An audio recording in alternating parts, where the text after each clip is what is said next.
Welcome to Smut, did you say? Hosted by Nurse Nikki in association with Queerlana. Before we begin, please note that the views and opinions expressed are those of the host and guests and not necessarily Queerlana as a whole. This podcast is for educational and resource purposes only. It is not intended as medical advice, legal advice, or a substitute for professional care. Because of the nature of healthcare work, we may discuss heavy or sensitive topics, including mental health struggles, suicide, sexual assault, death, or violence. Listener discretion is advised, and this podcast is recommended for adult audiences age 18 and older.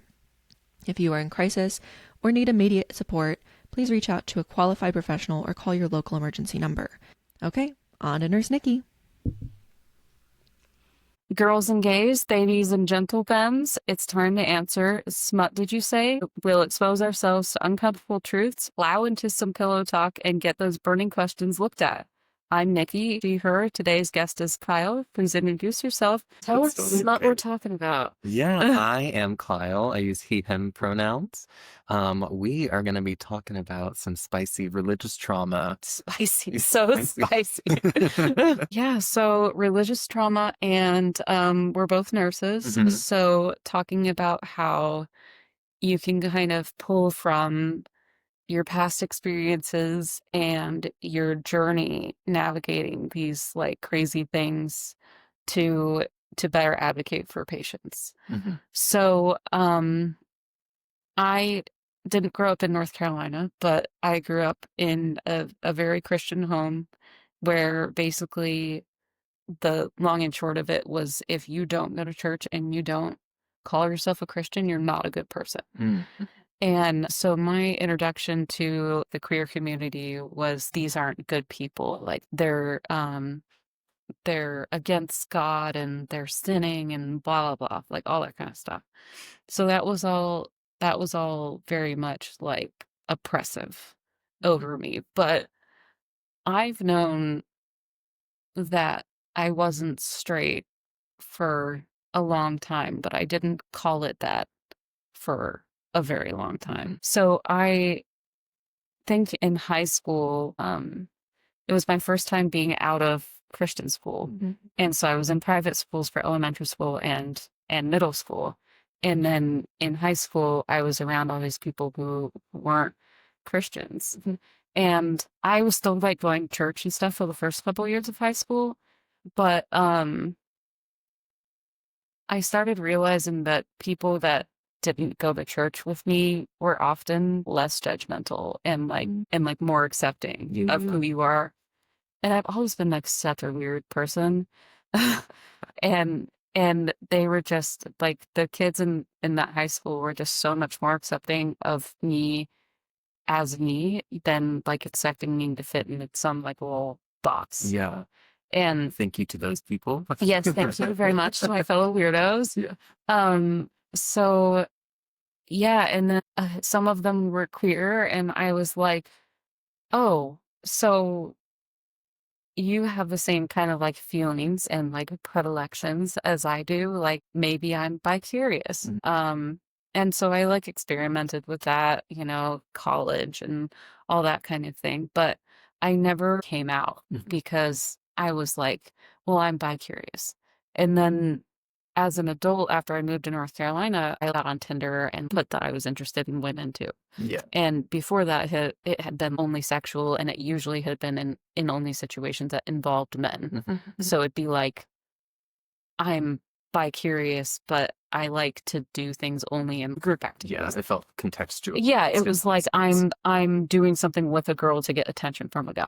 As an adult here, I was like, well, I tried to date a girl, it didn't work out. And so one girl, and then I'm like, okay, so I guess Right. I'm not bisexual. Like, I guess I'm just straight. And It I feels like so definitive. like though, when you yeah have this like experience. yeah like after moving to Statesville, funnily enough, where you would think that there wasn't a huge queer presence, being involved in the queer community here has helped me understand that you do not have to pick a sexuality and stick with it. You don't have to be covered in from head to toe in your colors to be like, I know I don't look like anything in particular, but I'm not straight. I'm married to a cisgendered guy, and so I show up to an event. There's a cisgendered woman and a cisgendered guy. Like, people obviously think we're straight, right? Sure, yeah. So it was like, well, if we show up to Pride or like any sort of like Pride event, like nobody's going to talk to us because we just look straight. We look like we're like crashing the party, or like we like wandered in and we don't know where we are, you know? And after being accepted by the community here, I was like, so I'm bisexual.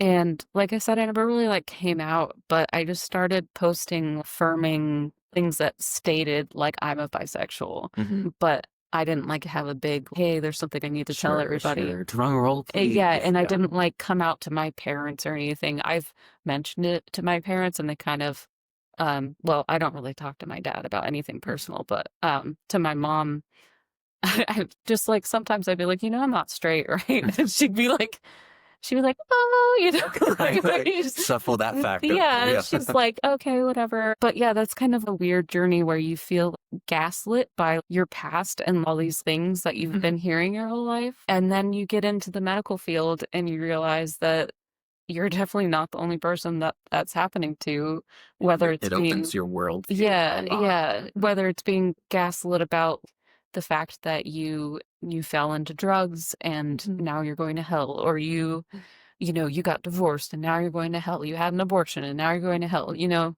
it kind of helps you understand that people are raised in this. You're either with us or you're going to Very black and white. yeah, exactly. You either are a Christian and you go to church at least on Christmas and Easter, and if you don't, then you're going to hell. And so it was a lot of like navigating that. But like I said, as a nurse, being like,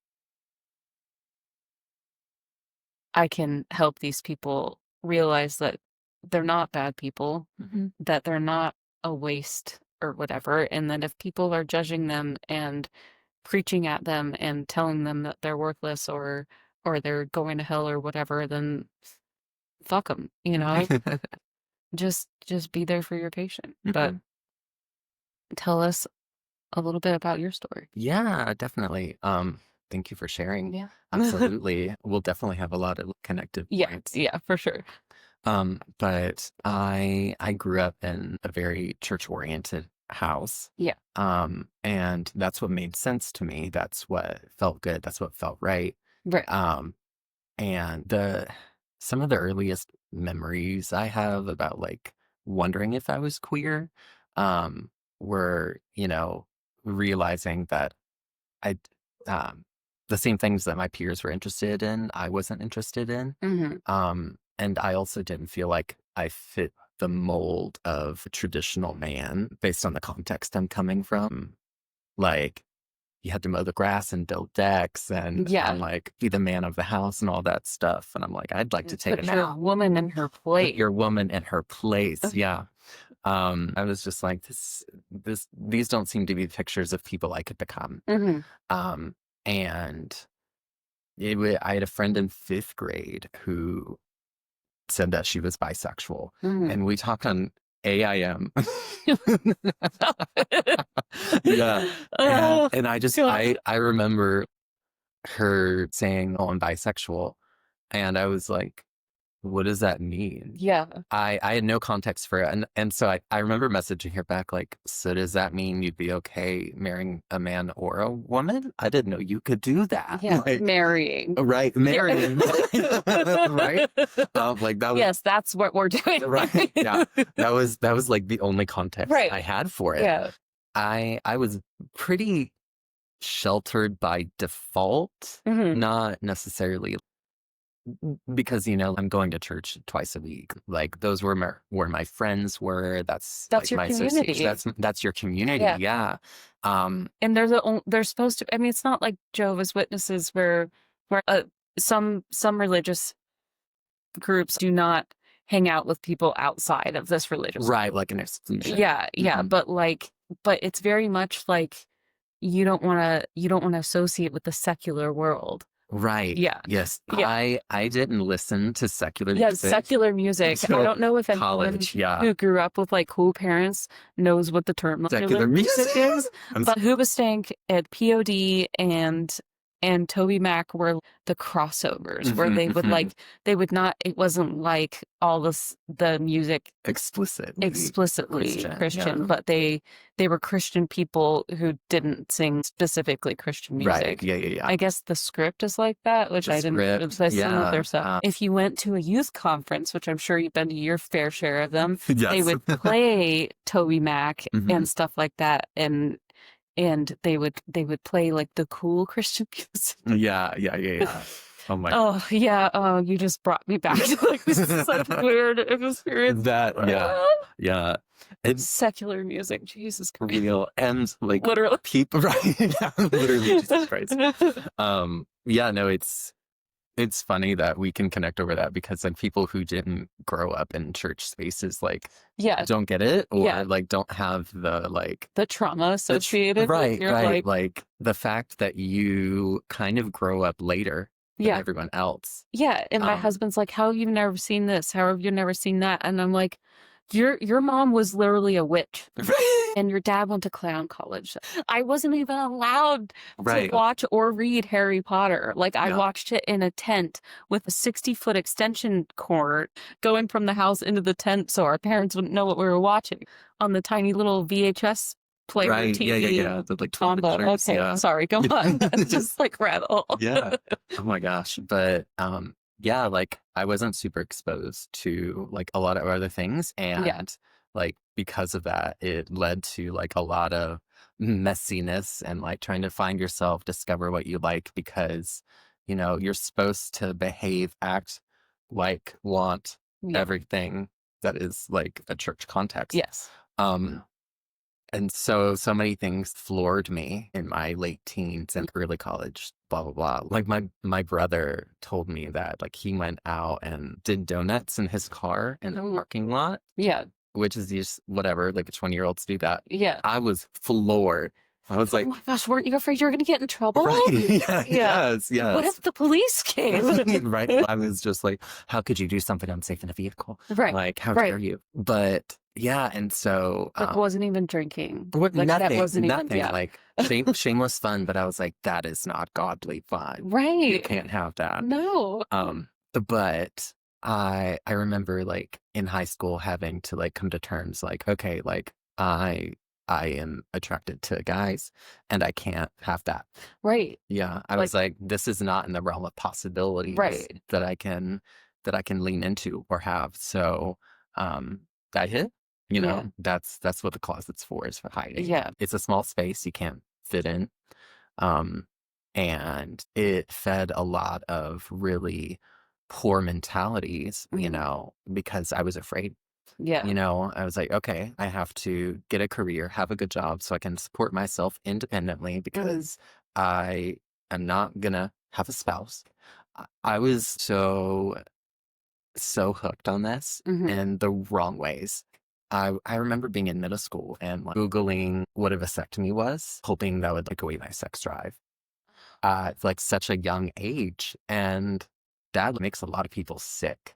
Yeah. You know, to think about like I was the like fact that you even had that thought in your head. yeah, for a good while. Like I was trying so hard to like think, okay, how can I stay in this space, keep peace, Keep your community. yeah, keep all this together and just push this away and not experience it. And then I started opening up to people about it in college. I went to a Bible college. Yeah, I was gonna say you went to a Christian college, didn't you? Yeah.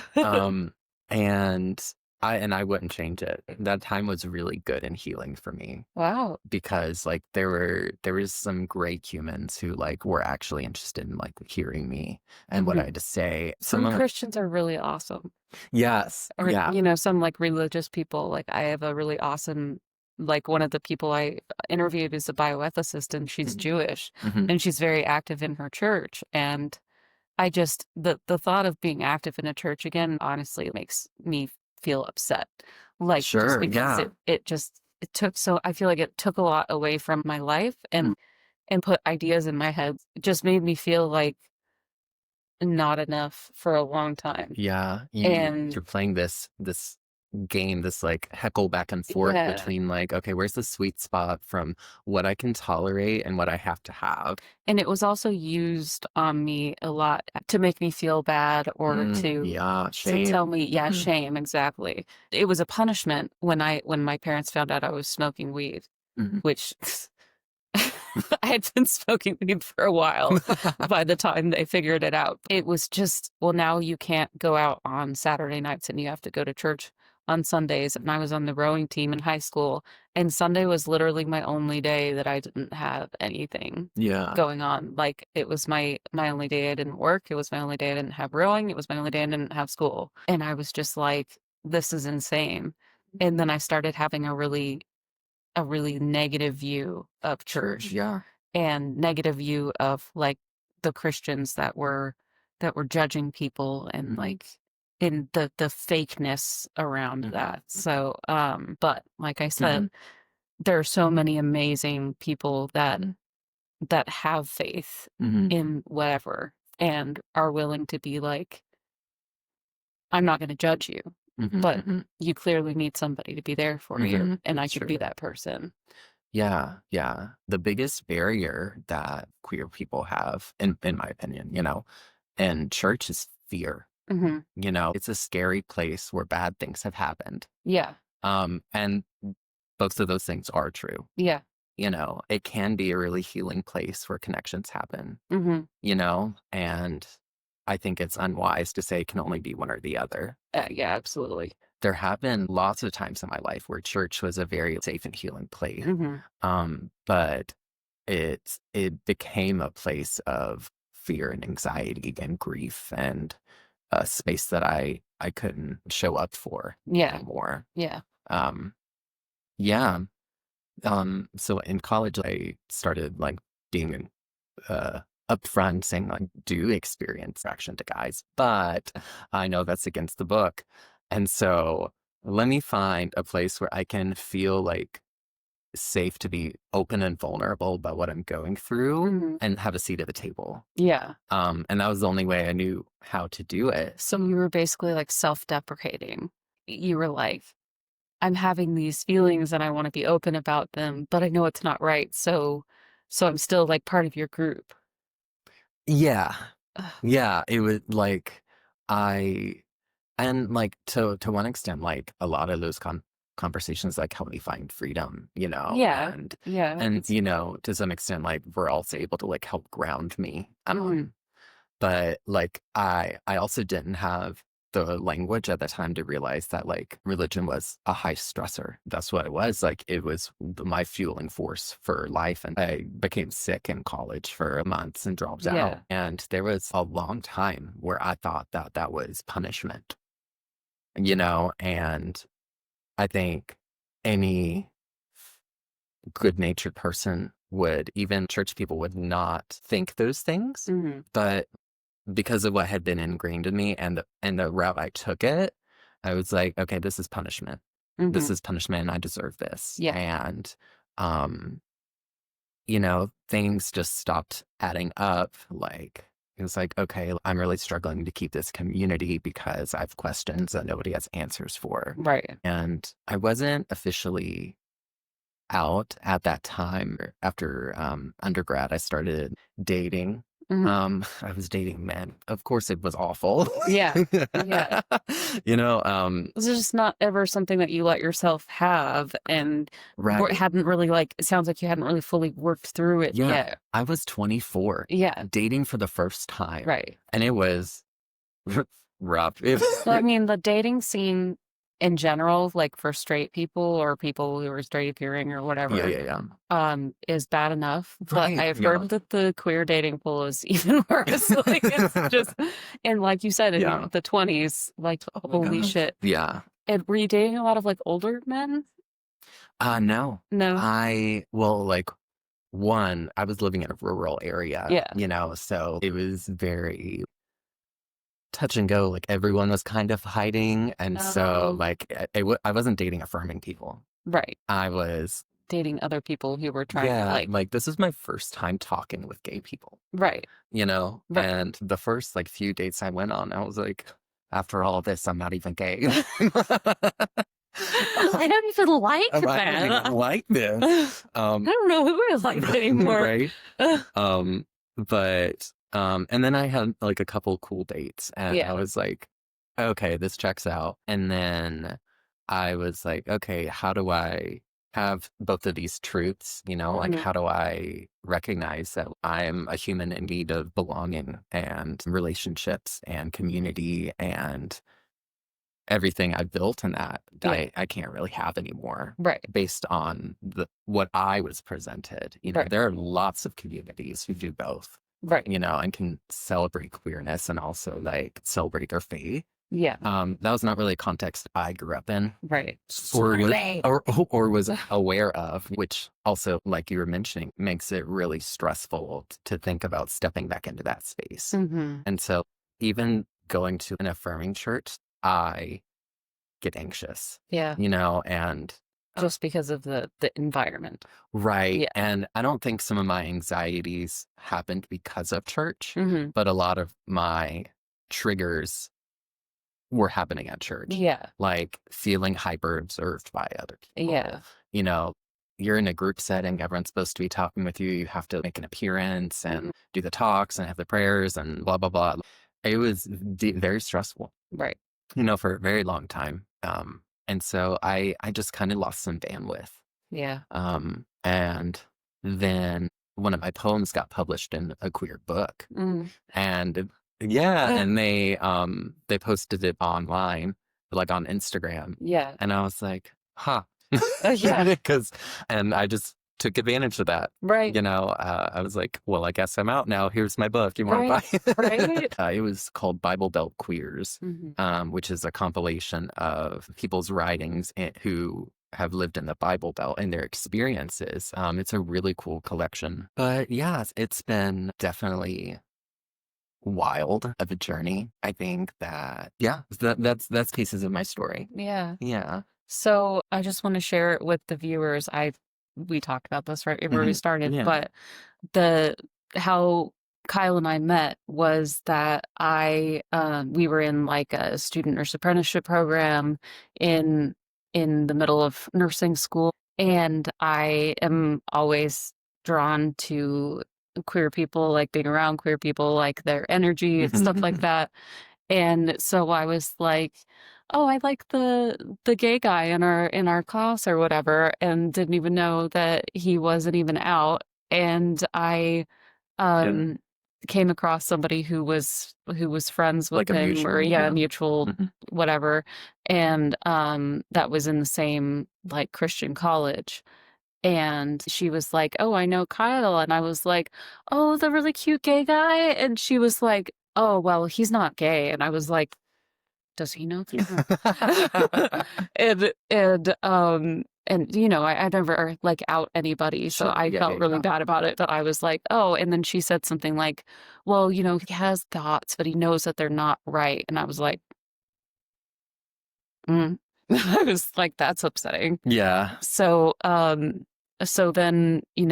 friended him on Facebook and was posting all the affirming queer shit that I possibly could find. And I don't think I was even really owning it at the time, but I was very much affirming and supporting of the queer community, but I wasn't like, hey, this is my community. I was just like, I'm accepting. But then just watching your journey from just social media standpoint, I saw that you were struggling with a lot of different things, and that you have stress related visible health problems.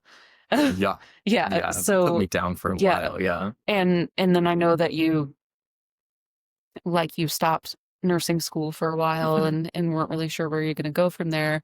And then one day you said queer or gay or whatever, and I was like, fuck, yes!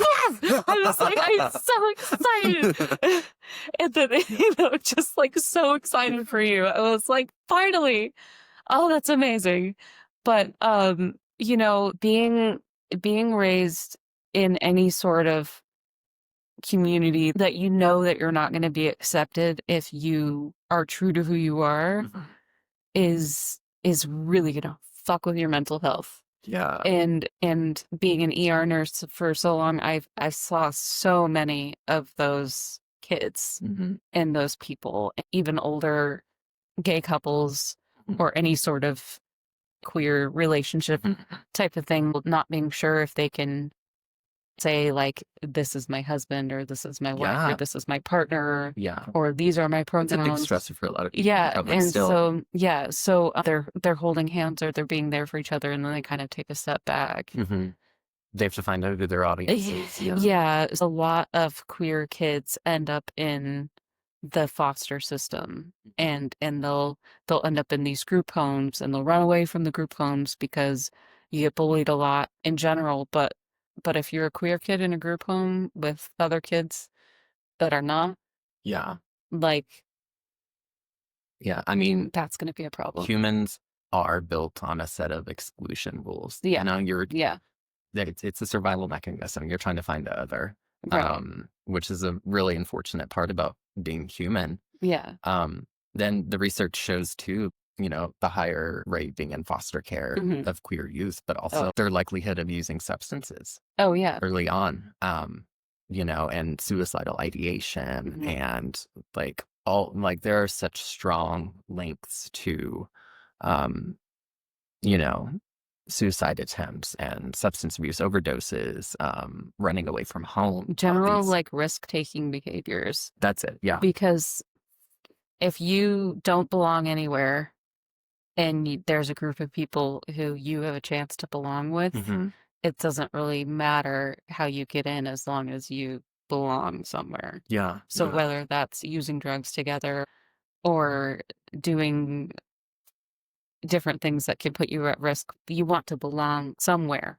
And for me in particular, I made a lot of really, really bad decisions surrounding relationships because I just wanted to be loved by somebody. Sure. Yeah. That's real. Yeah. And I just wanted to belong with somebody and to somebody and have that accepting, because you were just taught that because you were so different and so whatever, that you're not worthy or stuff like that. You're never taught a what then. You know, like, there's not a Ned's Declassified survival book on what to do if you're having questions at church. You're locked in.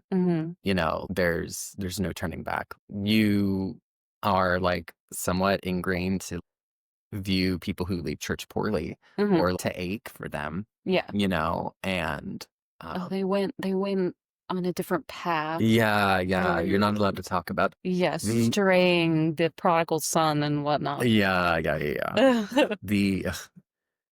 Oh gosh. Right. They always talk about the people that like, oh, I grew up in church and then I strayed away and then it was like the prodigal son and I came back. God, everybody's a prodigal son. Right. And it's just messiness that you don't have anybody for. So, I mean, I think even when I was coming out, I had no tools. Like, how does one find a queer community? What does that look like? Not having anyone to like ask your questions. It's, you know, and it's so much heavier than like a hobby my parents don't know anything about. You know, I am looking to figure out what the rest of my life looks like, and I have no game plan for what it's gonna appear like. Your life's pretty set if you're gonna be a Christian for the rest of your life. But you don't know that at age anything. No. And so many of my goals, like I've always wanted to be a nurse, but it was always a nurse missionary or like that's real. Yeah. You have to serve the church. You and do. God. And you have to be proselytizing or whatever it's called while you're serving and giving back. It's one thing to want to serve people, but it's another thing to want to serve God while you're serving other people. And obviously nothing against people that are doing that for the right reasons and with the right mindset, but it was just everything. And speaking of the shame aspect of it, we had youth group. Our youth group leaders were dating and they were engaged, and of course they're virgins. Mm-hmm. But then they had sex one night and they had to come out and tell the whole freaking youth group Yeah. that they broke their promise to God, and that they had to step down as youth leaders because they were now seen as these unholy and unfit to be around children, Mm-hmm. and all this craziness. And they were amazing, amazing people who we all looked up to. And then they sat us around in circles and talked to us about how that made us feel. And people would say things like betrayed or Mm-hmm. confused or sad, or, you Yeah. know, How could they? yeah. Yeah. And I was just like, I'm sure I was probably one of the ones that said trade or something like that, Mm-hmm. but Yeah. it was just thinking back on it, I feel so bad that they had to feel like that, Yeah. and Like that being they made an example of in front of your exactly, peers and then exactly. asked to walk away, Yeah, for a decision yeah, that you made when you were 17, right. Yeah, like but eternity's on the line, it is. you know? But then at the same time, you're supposed to be forgiven Mhm. for anything, really.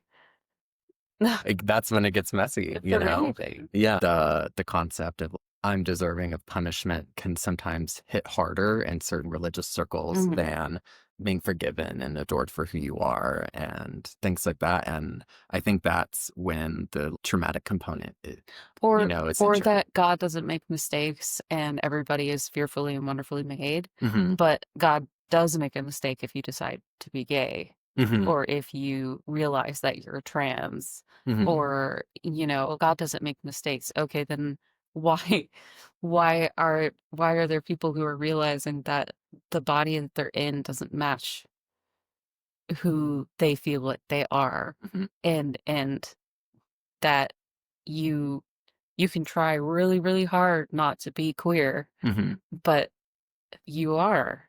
Hmm. It's literally something that happens in your brain. It is a chemical thing.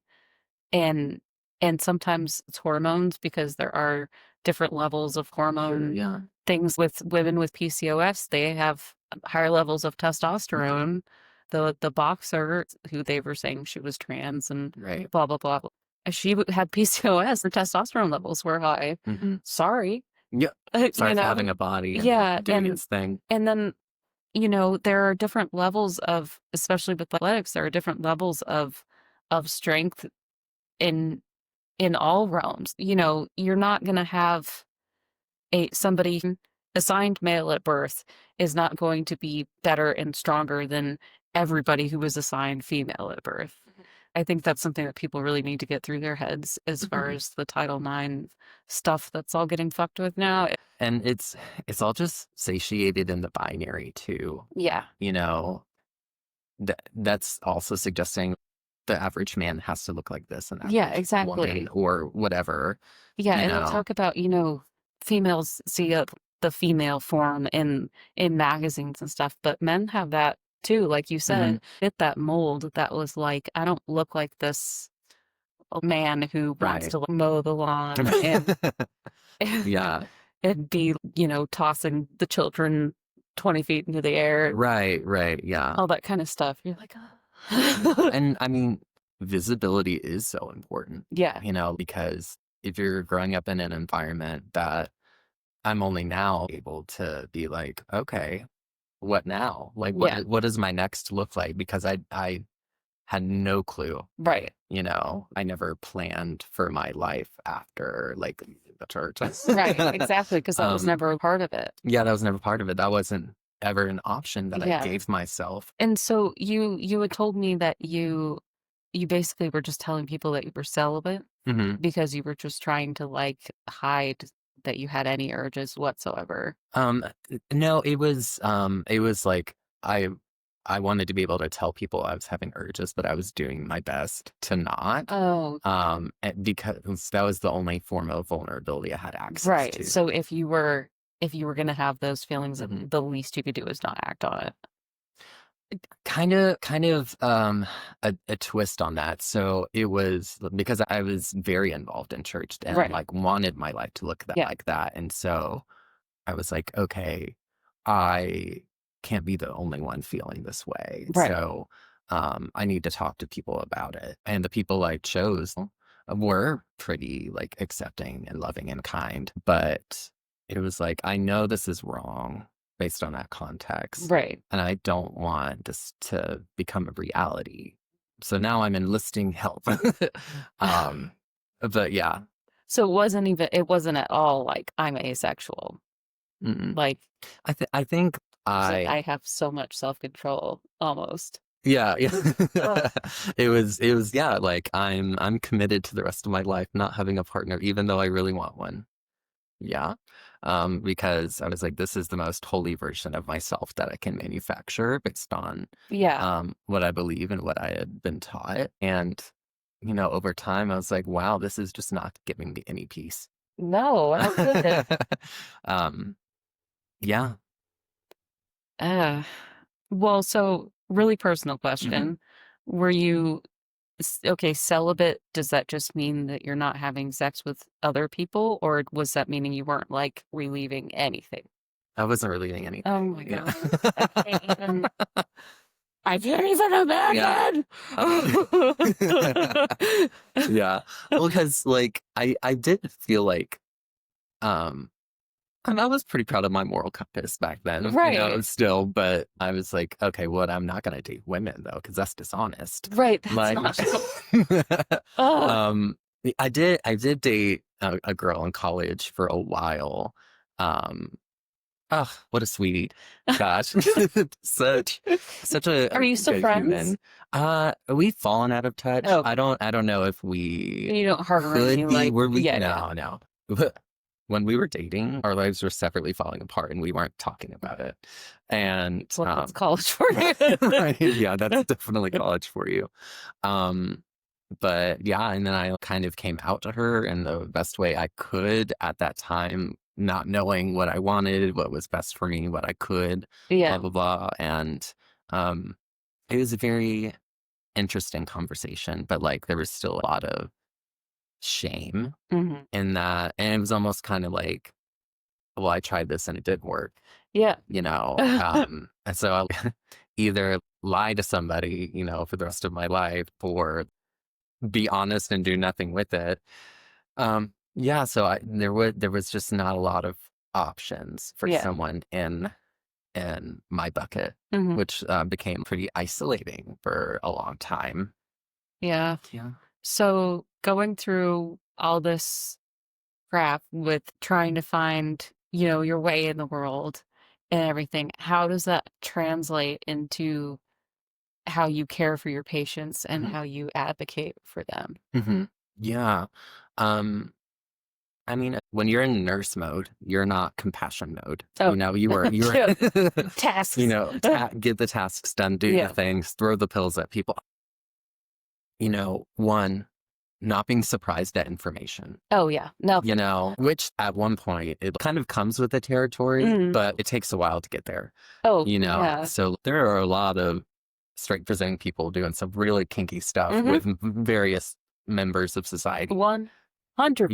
And sometimes they will open up to you. And so to be unassuming, Yeah. like, okay, you've just decided to share with this random nurse that, you experience these feelings and do these activities, Mhm. that doesn't mean I can give you a label. I should still ask. Yeah. And so being intentional in the conversations you have, it's okay to feel sorry for somebody, Yeah.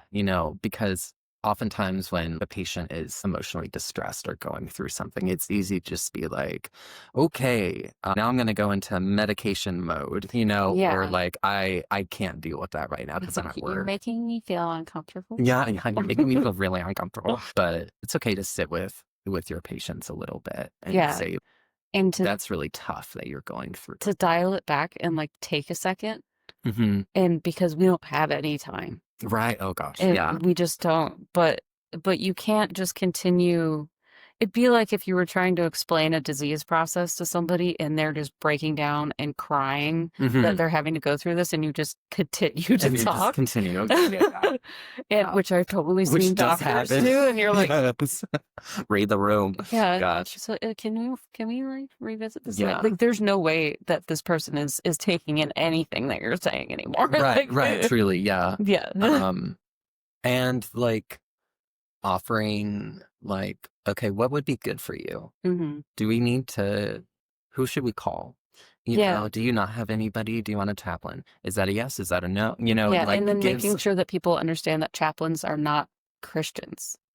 Like, they're not all. sure. They can be. Yeah, they can But be with the church. but it's not like somebody is a priest or The a Pope's not whatever. room. No, Yeah. and they will. I'd say they're non-denominational, but regardless of their own spirituality, they're there to support you and your spirituality, Exactly. whatever that may look like. Because Right. I'm an atheist, and if somebody came in the room and is like, "Can I pray with you?" I'd be like, "Please don't." Like, I would rather you didn't. I would rather That would not make in me this moment. feel a lot worse. Yeah. However, if a patient asks me, can you pray with me? 100% I will do that. hmm And it doesn't matter how I feel or what I believe. If they want me to hold their hand to be involved in the praying with the family or whatever, I've been in those situations before. And in the same way that you say you don't assume anything about anybody, we're just there to support them and to help them through whatever this chapter of their Yeah. life looks like. Yeah. And if that means giving them a moment of your time to say, I'm sorry you're going through this, how can I best support you? Yeah. And like you said, offering the chaplain, offering, to call somebody for them or whatever, offering to sit with them in whatever Yeah. kind of prayer or practice that they use to help themselves feel better, because things like sending all the good vibes or I'm praying for you, things like that are healing in that of themselves, because they're putting positive energy back and Yeah. reducing those cortisol levels. Mhm. And whatever way that looks for patients is something that nurses should support. But yeah, the we've heard pretty much everything at this point type of thing is true, but there are also a lot of nurses that you'll be in the education setting and you'll be talking about drug use or whatever, and they'll be talking about basically how anybody who's using drugs is ruining their life or something like that. And it's like, oh, that's not the reality. Yeah. Well, and it kind of goes back to the context of haves, have nots, or shoulds, shouldn'ts, you Yeah. know, without spoiling politics or anything. At the end of the day, a person who's using is a person. Yeah, exactly. And if they've OD, they come to the emergency room, it doesn't matter where they got that substance. It doesn't matter if it was intended for them or not. Yeah. They are in a state where they need attention. Exactly. And I think that like in contexts of like education, or when you hear about it, like it's like an idea. So you can attach shame to an idea. But then when it comes into practice, you're actually attaching shame to the person. Exactly.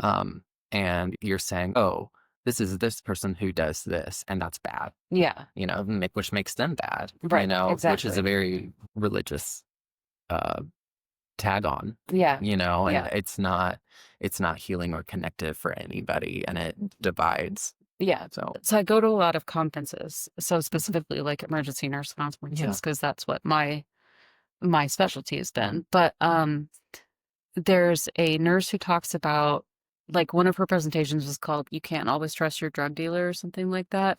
And she was Clever. talking about how when people come in and they have used drugs, you can't say that because they said they didn't use an opiate or something, but you used Narcan on them and it worked.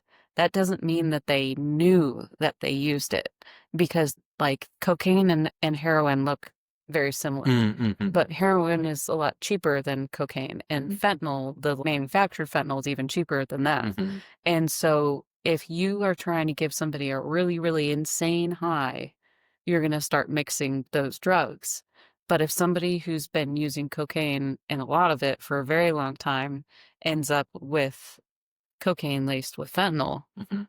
they're going to overdose on fentanyl Mm-hmm. and end up in the hospital, and they swear up and down all they've ever used is cocaine. But they're well, you can't test really for that fentanyl, but you'll be like, well, you have heroin in your UDS or something, and they're like, I And don't it's use unfamiliar to heroin. them. Yeah. Yeah, so you do need to understand that you need to let people understand the reason why I'm asking if you know who you got it from, or you know the person who you got it from, or if it was a familiar person, Mm-hmm. is because I need to help you understand Mm-hmm.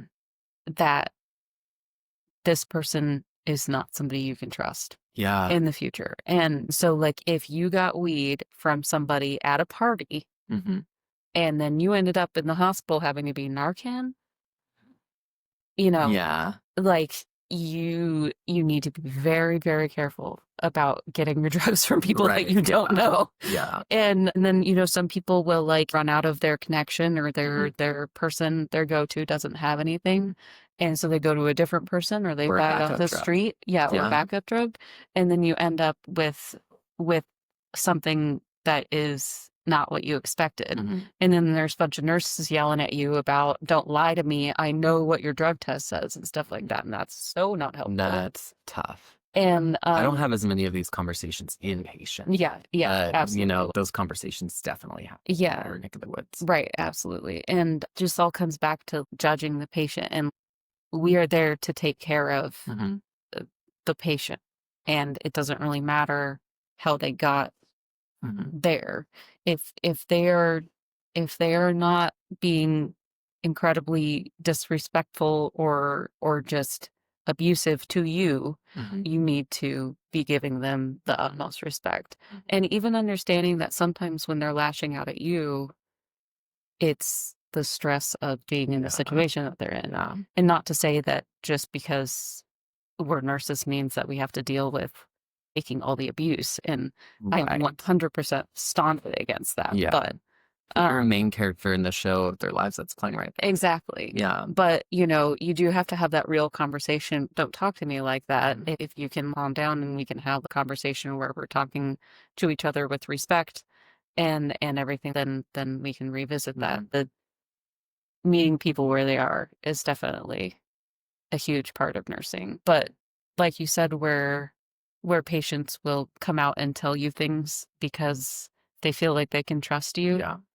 that's not that's definitely not something that patients always feel with their nurses, and even really good nurses. But like, you can tell that you're gay, just by being around you and talking with you and stuff like yeah. that. So if you are also, then they're gonna feel a connection Mhm. with you. And for me, I have my pronouns on my badge very visible. So I have a lot of people self-disclosing their names or pronouns or whatever to me, or being like, "Oh, I can speak openly with you and you're not going to Right. judge me." But a lot of nurses that are not privy to the discrimination that the queer community goes through will push back against the whole "why don't we ask everybody their pronouns" thing. Because they're like, well, you shouldn't ask everybody their pronouns because you're gonna upset some people. And like, I don't really care about the people that get upset about confirming their pronouns, to be honest with you. But I will respect them the same way that I respect everybody else. I would like to just out and ask everybody their pronouns. I would like for that to be a process. But when explaining it to nurse leaders who don't get it, I'm like, no, I'm advocating for everybody to be called by the name that they want to be called, whether that's their nickname or it's their chosen name. Yeah. And I'm also advocating for people's identities to be respected. And with the trans community specifically, like, you need to do an organ inventory, and Yeah. you need to know like What's currently on board. and like whether that's hormones or organs with hormones. But people will say, well, if somebody wants to be called a different name, they'll tell you. And that's not always true. I would say that's not Yeah. usually the case. Usually not. Yeah. people tell me, because I have my pronouns almost as big as my badge. Yeah. I but think it's important to ask the questions, because as the nurse, like you're giving them context to their sickness or what they're going through. So like you're automatically gonna ask them a lot of questions, and a lot of like weird questions too. right. When was the last time you pooped? Why'd you put that in your butt? Right. Like what were you expecting to happen? Right. All that. Yeah. And I mean, like, people deserve to be addressed how they want to be addressed. Like, I mean, inpatient, I have a heads up before I get any patient. Yeah. I know who's coming, Yeah. even if you have an empty room, it will have a patient. It will have a patient in it. Yeah. Don't be surprised when we call you. Right. So you're getting one. That's right. Before I even see the person, I know what their legal name is. I know their medical chart and all that stuff. And I go in there and ask them, what do you want to be called? Because for some people, like, that's a sense of safety. Like, you're like, oh, like, you go by Tammy. Okay, Tammy, welcome to the hospital. Yeah, like, this is a whole new world. I don't particularly dislike it when people call me Nicole, but it's not what I go by. Sure, yeah. And it is comfortable for me to be called Nikki. It makes me feel like you're affirming is the wrong word, but I guess it is the right word, because you're like, you've listened to something that I've said. Right, yeah. And that I want to be called that. And it makes me feel more comfortable if you come to my room and be like, hey, Nikki. And so I want every patient to be able to say what they want to be called, and whether it's just their name. Like, I'll say, is that what you go by? And they'll be like, well, yeah, that's my name.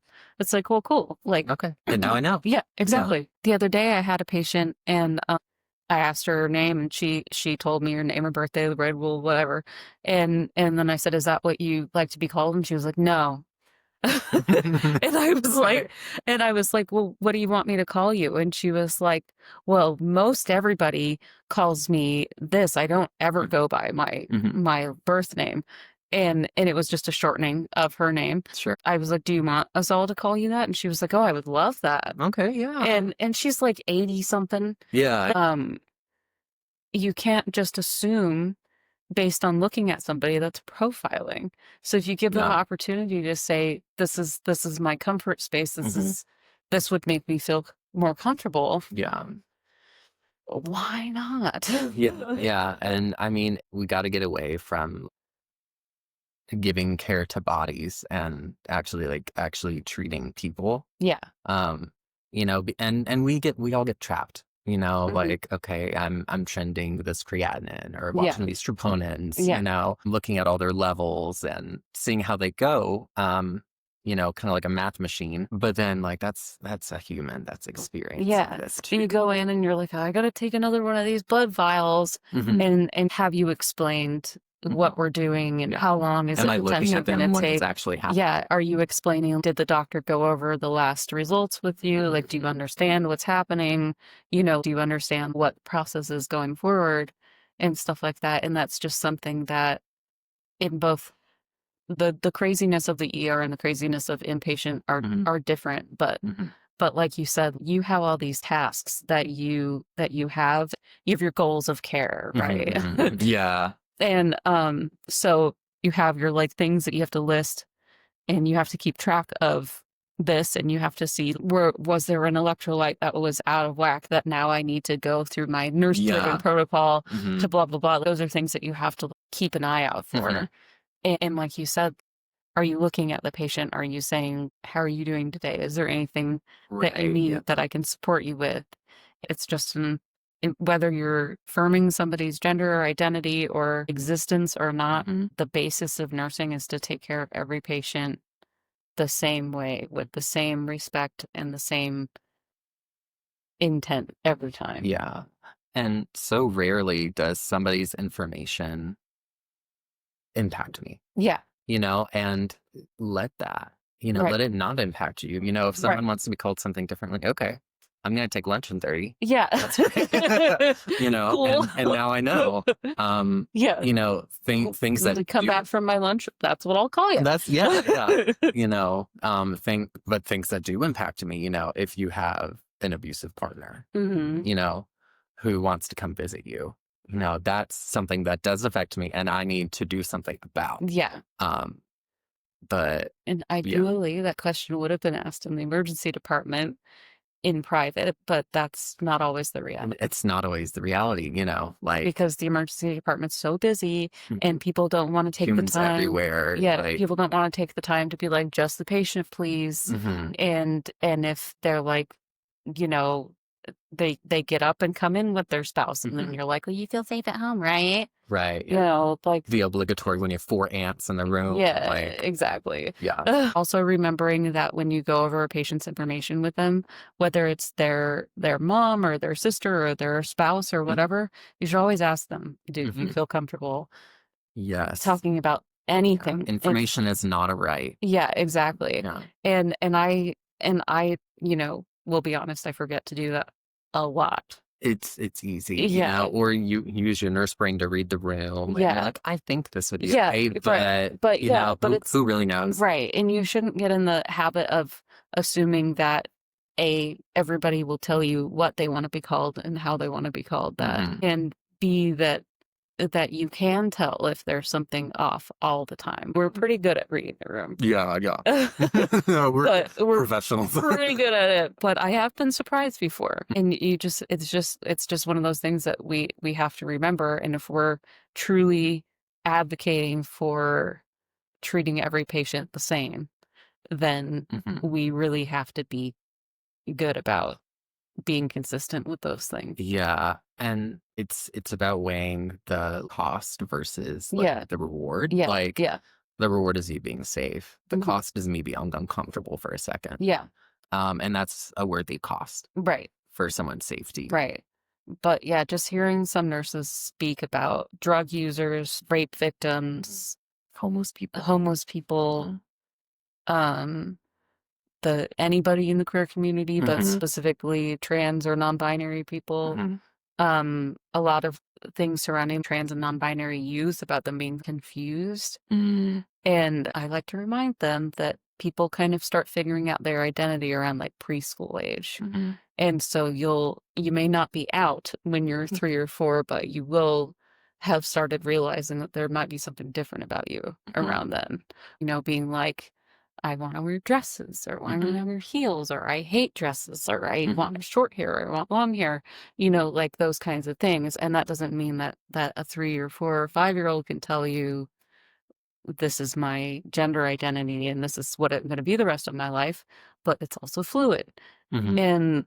And then, just hearing those conversations and the ignorance that people that are supposed to be caring for people no matter what and giving people the same care, Mhm. the ignorance and the prejudice that come across in the medical field Mhm. is insane. And I'm sure it happens all over the country and all over the world, Mhm. but specifically in the Bible Belt, it is rough Yeah. to hear. And with somebody who is straight passing and you say something insensitive, and that's just made a hostile work environment for Yes. that person. It's the same thing if, somebody's sibling died from overdose. Yeah. These are actually affecting people's lives, Mhm. and you're trying to introduce something that has extreme weight with the weight of salt, Yeah. and it's not the same. Yeah. So we have to be really mindful of how we interact with people, because we have the ability and almost authority to elicit shame in people based on how we interact with them. Nurses are the most trusted profession. Mhm. So say I come into your room and you're so happy to see the nurse because the doctor was just in here for 5 minutes and you had no idea what they just said. Yeah. And the nurse comes into your room and you're like, oh, thank God, somebody who can translate for Mhm. me. And then I just immediately start disrespecting you. Hmm. Like, are you going to want to open up to me? Are you going to want to answer any of my questions?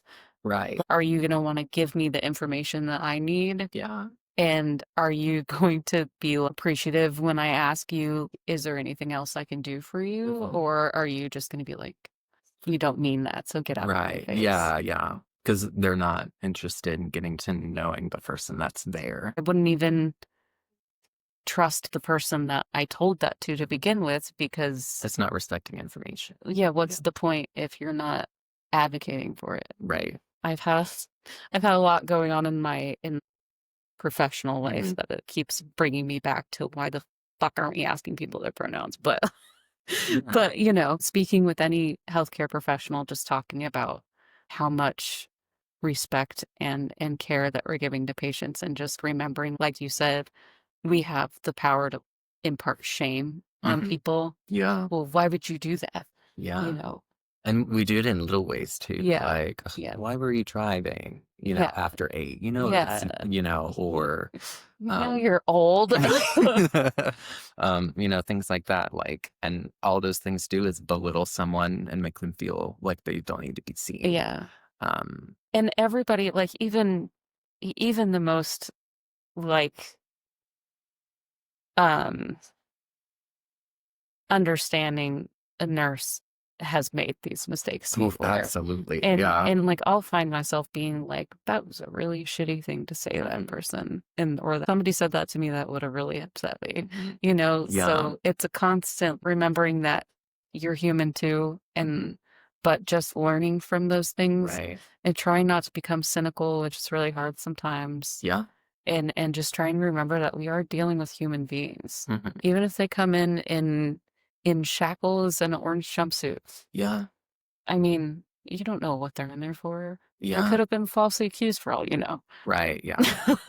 And I just, that's why I never like to know what they've been accused of or anything like that. Because it's not going to impact how I do my job. It doesn't impact my care to know what that is. Unless I'm unsafe for some reason. Right, yeah. Like, oh, that person has a gun in their bag. That probably should be something, that should have been copied for the company. Right, But I do need to know that. But as far as like, oh, that person, like, they'll show people their mugshots or whatever. They'll be like, I looked up that patient on the such and such. That's messed up. Don't do that. Like, because you can find it's public record, but like that's but you don't invading privacy. Exactly. Yeah, like, and then if you have time to look into all that, we don't work in the same department.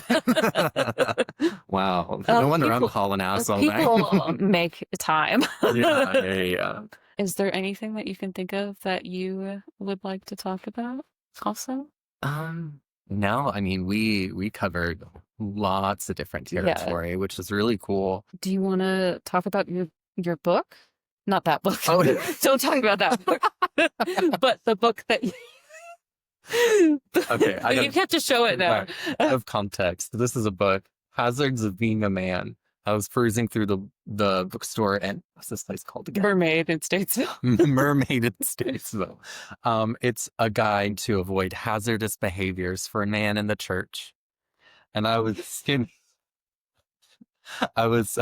through, and it was a muscle in my brain. I was like, I remember this. Yeah, I have heard that. Yeah. And I was just fascinated, like, some of the information, because it's very much, oh, you're doing it this way? That's wrong. Yeah, right. You should fix that. You should. Yeah, you should. And I'm like, oh, wow. The actually, Bible says nothing that helps with anyone's life. Yeah. Okay. Well, one thing, speaking of that, one of the just read Sodom and Gomorrah. That was Sodom and Gomorrah. That's about butt sex. Oh my gosh. And then Jezebel. Oh, don't even get me started on Jezebel. Anyways, so there is a group in Statesville actually that is a Bible study. It's like a queer Bible study, and they go over basically debunking the bullshit from the Bible surrounding the queer community.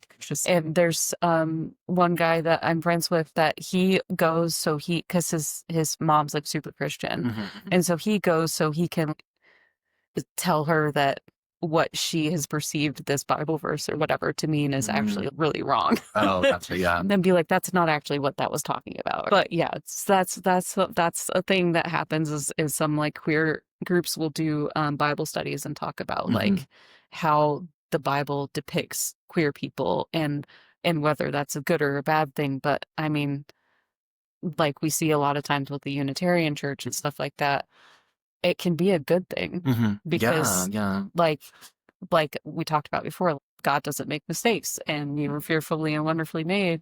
could be talking about accepting people as who they are and just no questions asked. Right. I mean, so pretty much, if there's an idea out there or a suggestion that somebody is less than, not enough, or needs to be in a certain, format to exist in a space, it's time to question some of that community. Yeah, absolutely. Yeah. Yeah. But the book that you had your poem Oh yeah, published. it is. The book is called Bible Belt Queers. It's That's right, you said that. Compiled by Darcy McFarland. Darcy McFarland. Yeah, she's got a fun Instagram page. And I think she's also written a book called Post Traumatically Stressed Feminist. Oh, that sounds which like feels something right. I need to read. Yeah, she's a fun one. The I don't know the pronouns actually. They're a really fun one. Yeah. So Okay. Well, like you said, we have covered a lot. yeah, But welcome. I'll post a bunch of resources about like mental health resources and resources for healthcare providers on like how to better educate yourself. Yeah. And there's like a website called like Queer CMEs or something like that, which is continuing education around the community and stuff like that. Yeah, exactly. And then GLMA is the Gay and Lesbian Medical Association, and they actually like have a yearly conference and they put out tons of education material. So I'll put that out. A lot of it boils down to mental health and the disparities that queer people experience with mental health, just mostly because of people being prejudiced. Yeah. And they really and just that being ingrained in your mind. they really do not need that from healthcare professionals. They really, really don't. Agreed. But yeah, and then I'll find the book and I'll put a link to it at the podcast too. All right. So, and that's what he said. Have any titillating topics for the future? Still have burning questions from today's discussion? Feeling frisky and know you want to have some action? Slide into my inbox at smutdidyousay69@gmail.com to find out how you can get in on this. Follow Queerlina for a link to education and resources related to today's topic and updates about our next show. Good night, my little smutheads. We love it. Thank you for listening to Smut Did You Say? You can find links and resources mentioned in this episode in the description below. For a downloadable PDF of Nikki's resource handout, along with additional emergent support options for queer individuals, visit queerlina.org/helplines. That's QUEROLINA.org/HELPLINES. Take care of yourselves and each other, and we'll see you next time.